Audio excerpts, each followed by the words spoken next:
And you have forgot the Ankh. Now, don't forget the Ankh. Oh, of course. They're calling me the Ankh man. Yes. And this divine sign, this is the preeminent sign of the African spiritual high culture, because it honors, first of all, the mother, the womb.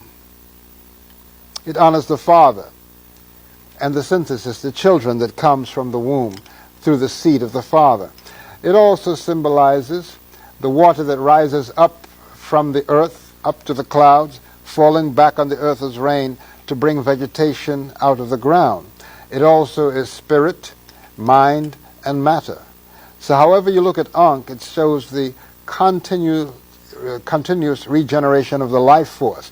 Now, when the Romans adopted Christianity in order to co-opt it, they removed the sacred womb as the symbol, because the earliest Christians in Alexandria used the Ankh as their sign of early Christianity.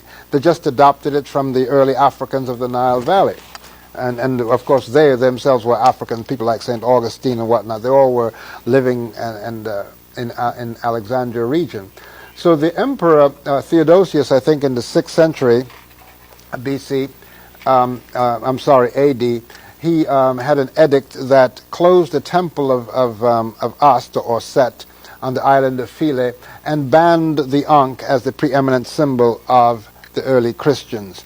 And then when Constantine came, he substituted the Roman sword, which is now the cross, as the symbol of that religion.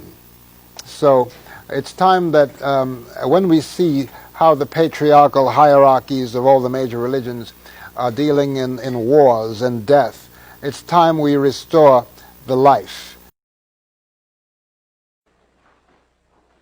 Now everybody know what that Ankh is?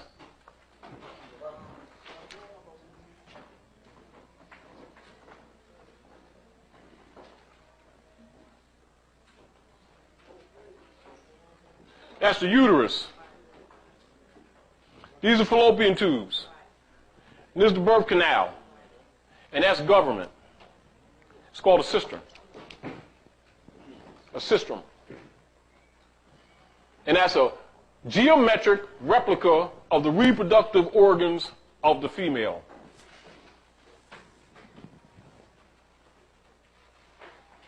That's the matriarchal system of Moabite civilization. And when the Moabite civilization began to fall, out of the Moabite civilization came the Moorish civilization, direct descendants, however, influenced by patriarchal thoughts. And so the Moabite civilization is matriarchal, woman rule.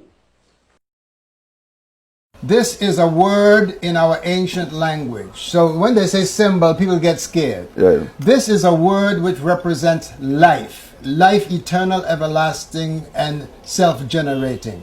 This here is the womb of the woman. You see, in our legacy we say, in the beginning was the womb. They say in the beginning was the word, but we say the word came from the one who came out of the womb. Of course. So African culture always gives the woman that place of honor. These are the children.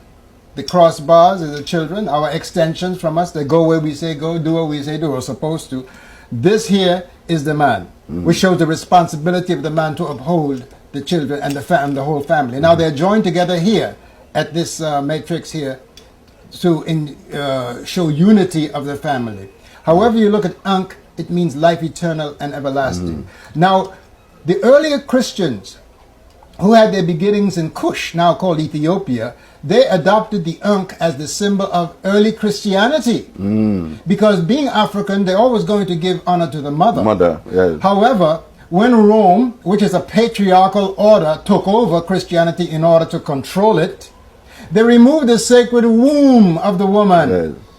Of course, they pay lip service to her as Mary. Well, it's like, let's say the mirror is in the Trinity, it's the ghost now. Yeah, Mary, the woman become the woman ghost. become the ghost. Yeah. But you see, in our culture, you have Ast, who's the mother, Asar, the father, and Heru, the holy child. You have a holy mother, holy child, holy father. Yes, yes. That's balance. How come the woman becomes a ghost? Yeah, we always ask that question. Well, of course, because you see, in the patriarchal systems, the woman is always put down. Yes. You know, they just give her lip service, but they do not exalt her. But African culture is matrilineal and matrifocal. The mother does matter. Of course. And if you have a system of belief that does not include the mother, you're going to have what we have in today. Problem. The problem we have today. All right.